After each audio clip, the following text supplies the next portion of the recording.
Hi ಎಲ್ರಿಗೂ ನಮಸ್ಕಾರ. Welcome to ಯದುವನ. ಸಿಹಿಯೊಂದಿಗೆ ಶುಭಾರಂಭ ಮಾಡೋಣ ಅಂತ ಹೇಳಿ ಶಾವಿಗೆ ಪಾಯಸ ಹಾಲು ಖೀರ್ ಮಾಡ್ತಾ ಈ ಚಾನಲ್ನ ಶುರು ಮಾಡ್ತಾಯಿದ್ದೀನಿ. ನೀವು ಕೂಡ ಈ ರೀತಿ ಶಾವಿಗೆ ಪಾಯಸನ ನಿಮ್ಮ ಮನೇಲಿ ಮಾಡಿ ಹೇಗೆ ಬಂತು ಅಂತ ಹೇಳಿ ಕಮೆಂಟ್ ಮಾಡಿ ತಿಳಿಸಿ. ಮೊದಲಿಗೆ ಒಂದು ಪಾತ್ರೆ ಇಟ್ಕೊಂಡು ಆ ಪಾತ್ರೆಗೆ ತುಪ್ಪ ಹಾಕ್ಕೊಳ್ಳಿ. 1-2 ಸ್ಪೂನಷ್ಟು ದ್ರಾಕ್ಷಿ ಗೋಡಂಬಿ ಹಾಕ್ಕೊಳ್ಳಿ. ನಿಮಗೆ ಯಾವ ಥರದಾದರೂ ಎಕ್ಸ್ಟ್ರಾ ಡ್ರೈ ಫ್ರೂಟ್ಸ್ಗಳು ನೀವು ಆ್ಯಡ್ ಮಾಡ್ಕೊತೀನಿ ಅಂದರೆ ಆ್ಯಡ್ ಮಾಡ್ಕೋಬೋದು.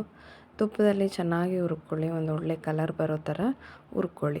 ಹುರ್ಕೊಂಡಾದಮೇಲೆ ಒಂದು ಪ್ಲೇಟ್ಗೆ ಎತ್ತಿಟ್ಕೊಳ್ಳಿ ಸೈಡ್ಗೆ.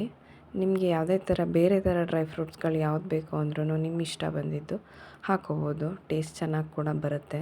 ಮತ್ತು ಅದೇ ಪಾತ್ರೆಯಲ್ಲಿ 1 ಲೋಟ ಅಳತೆಯಲ್ಲಿ ಶಾವಿಗೆನ ಹಾಕ್ಕೊಂಡು ಶಾವಿಗೆನ ಚೆನ್ನಾಗಿ ಹುರ್ಕೊಳ್ಳಿ. ಈ ಶಾವಿಗೆನ ಹುರಿಯುವಾಗ ಯಾವಾಗಲೂ ಸ್ಟವ್ನ ಮೀಡಿಯಮ್ ಫ್ಲೇಮಲ್ಲಿ ಇಟ್ಕೊಂಡು ಹುರಿಬೇಕು. ನೀವು ಜಾಸ್ತಿ ಕೊಟ್ಟು ಹುರಿಯುವಾಗ ಶಾವಿಗೆ ಸೀದೋಗುವಂಥ ಚಾನ್ಸಸ್ ತುಂಬಾ ಇರುತ್ತೆ. ಈ ಶಾವಿಗೆನ ಒಂದು ಗೋಲ್ಡನ್ ಕಲರ್ ಬರೋ ತನಕ ತುಂಬ ಚೆನ್ನಾಗಿ ಹುರ್ಕೊಳ್ಳಿ. ಗಮನ ಕೂಡ ತುಂಬ ಚೆನ್ನಾಗಿ ಬರುತ್ತೆ. ಹಾಗೆ ನನ್ನ ಪಕ್ಕದಲ್ಲಿ 2-3 ಲೋಟ ಆಗುವಷ್ಟು ಬಿಸಿನೀರನ್ನ ಕಾಯಕ್ಕೆ ಇಟ್ಕೋತಾ ಇದ್ದೀನಿ. ಯಾಕಂದರೆ ನಾವು ಈ ಶಾವಿಗೆನ ಬಿಸಿನೀರು ಹಾಕಿ ಬೇಯಿಸ್ಕೋಬೇಕಾಗತ್ತೆ. ಬಿಸಿನೀರು ಹಾಕೋದ್ರಿಂದ ಶಾವಿಗೆ ಕೂಡ ಬೇಗ ಬೇಯುತ್ತೆ. ಮತ್ತು ಪಾಯಸನೂ ನೀವು ಎಷ್ಟೇ ಹೊತ್ತಿಟ್ರೂ ಗಟ್ಟಿ ಬರಲ್ಲ. ತುಂಬ ಚೆನ್ನಾಗಿ ನೀವು ಯಾವ ಕನ್ಸಿಸ್ಟೆನ್ಸಿಲಿ ಬೇಕು ಅಂತ ಮಾಡಿರ್ತೀರ ಅದೇ ಥರ ಆಗಿರುತ್ತೆ. ನಾನು ಯಾವ ಲೋಟದಲ್ಲಿ ಶಾವಿಗೆ ಹಾಕಿದ್ನೋ ಅದೇ ಲೋಟದಲ್ಲಿ ನಾನು 1-1.5 ನೀರನ್ನು ಹಾಕ್ಕೋತಾ ಇದ್ದೀನಿ. ನಿಮಗೆ ಬೇಕು ಅಂದರೆ ಸ್ವಲ್ಪ ಜಾಸ್ತಿ ಹಾಕ್ಕೋಬೋದು. ಚೆನ್ನಾಗಿ ಒಂದು ಕುದಿಯೋ ಬರೋ ತನಕ ಕುದಿಸಿ ಬೇಯಿಸಿ. ಮತ್ತು ನಾವು ಹಾಲು ಕೂಡ ಹಾಕಿ ಬೇಯಿಸೋದಿರುತ್ತೆ. ಹಾಗಾಗಿ ಒಂದು 70-80% ಬೆಂದರೆ ಸಾಕಾಗುತ್ತೆ. ಬೇಕಿದ್ರೆ ನೀವು ಕೈಯಲ್ಲಿ ಕಿವುಚಿ ನೋಡ್ಬೋದು. ಅದೊಂದು ಶಾವಿಗೆ 2 ಭಾಗ ಆದರೆ ಸಾಕಾಗುತ್ತೆ ಬೆಂದಿರುವಂಥದ್ದು. ನೆಕ್ಸ್ಟ್ ನಾನು ಅದೇ ಲೋಟದಲ್ಲಿ 1-1.5 ಗ್ಲಾಸಷ್ಟು ಹಾಲು ಸೇರಿಸ್ಕೊತಾ ಇದ್ದೀನಿ. ನೀವು ಬೇಕಿದ್ರೆ 2 ಗ್ಲಾಸಷ್ಟು ಸೇರಿಸ್ಕೋಬೋದು. ನಿಮ್ಗೆ ಯಾವ ಕನ್ಸಿಸ್ಟೆನ್ಸಿ ಬೇಕೋ ಆ ಕನ್ಸಿಸ್ಟೆನ್ಸಿಯಲ್ಲಿ ನೀವು ಹಾಕ್ಕೋಬೋದು. ಅಂದರೆ ಪಾಯಸ ಗಟ್ಟಿ ಇದ್ದರೂ ನಮಗೆ ನಡೆಯುತ್ತೆ ಅನ್ನೋದಿದ್ರೆ ಸ್ವಲ್ಪ ಕಮ್ಮಿ ಆಗಿ ಹಾಲು ಸೇರಿಸ್ಕೊಳ್ಳಿ.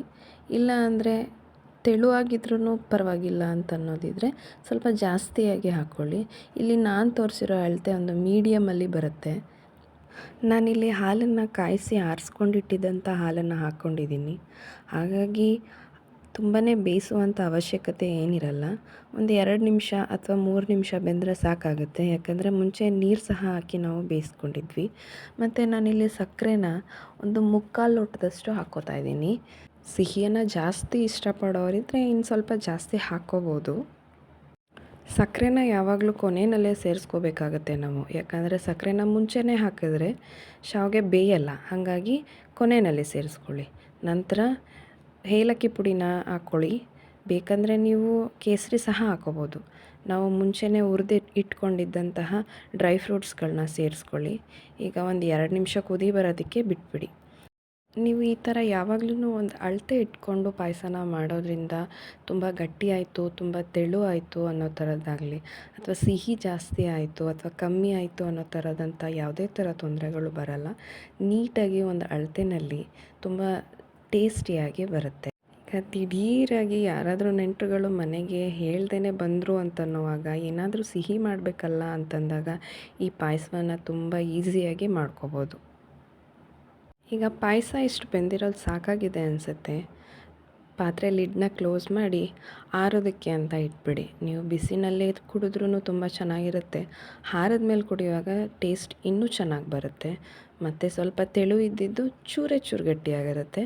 ತುಂಬ ಏನು ಗಟ್ಟಿ ಬರಲ್ಲ ಈ ಅಳತೆಯಲ್ಲಿ ಮಾಡ್ಕೊಳ್ಳೋದ್ರಿಂದ. ನೀವು ಸಹ ಮನೆಯಲ್ಲಿ ಟ್ರೈ ಮಾಡಿ ಹೇಗೆ ಬಂತು ಅಂತ ಕಮೆಂಟ್ ಮಾಡಿ ತಿಳಿಸಿ. ನಾನಿಲ್ಲಿ ಖೀರನ್ನ ಸ್ವಲ್ಪನೇ ಮಾಡಿರೋದ್ರಿಂದ ಎಲ್ಲ ಸಣ್ಣ ಲೋಟದಲ್ಲಿ ಅಳತೆ ಹಾಕ್ಕೊಂಡಿದ್ದೀನಿ. ನಿಮಗೆ ಜಾಸ್ತಿ ಬೇಕು ಅಂತನ್ನುವಾಗ ಅದನ್ನೇ ಇವಾಗ ತೋರಿಸಿರೋ ಅಳತೆನಲ್ಲೇ ಡಬಲ್ ಮಾಡಿಕೊಂಡು ಮಾಡ್ಕೊಳ್ಳಿ. 1 ಲೋಟ ಶಾವಿಗೆ ಹಾಕಿರೋ ಕಡೆ ನೀವು 2 ಲೋಟ ಅಥವಾ 3 ಲೋಟ ಆ ಥರ ನಿಮ್ಗೆ ಎಷ್ಟು ಬೇಕೋ ಆ ಥರ ಸೇರಿಸ್ಕೊಂಡು ಅದೇ ಅಳತೆಗೆ ಹಾಲು, ನೀರು, ಸಕ್ಕರೆ ಎಲ್ಲನೂ ಸೇರಿಸ್ಕೊಂಡು ಮಾಡಿಕೊಂಡ್ರೆ ತುಂಬ ಚೆನ್ನಾಗಿ ಆಗುತ್ತೆ. ಈ ರೆಸಿಪಿ ನಿಮಗೆ ಇಷ್ಟ ಆಗಿದರೆ ನೀವು ಕೂಡ ಮನೆಯಲ್ಲಿ ಟ್ರೈ ಮಾಡಿ ಹೇಗೆ ಬಂತು ಅಂತೇಳಿ ಕಮೆಂಟ್ ಮಾಡಿ ತಿಳಿಸಿ. ಮತ್ತು ಸಬ್ಸ್ಕ್ರೈಬ್ ಆಗೋದನ್ನ ಮರಿಬೇಡಿ. ಮುಂದಿನ ವೀಡಿಯೋದಲ್ಲಿ ಹೊಸ ರೆಸಿಪಿಗಳ ಜೊತೆ ಹೊಸ ವಿಷಯಗಳ ಜೊತೆ ಮತ್ತೆ ಸಿಗುವ.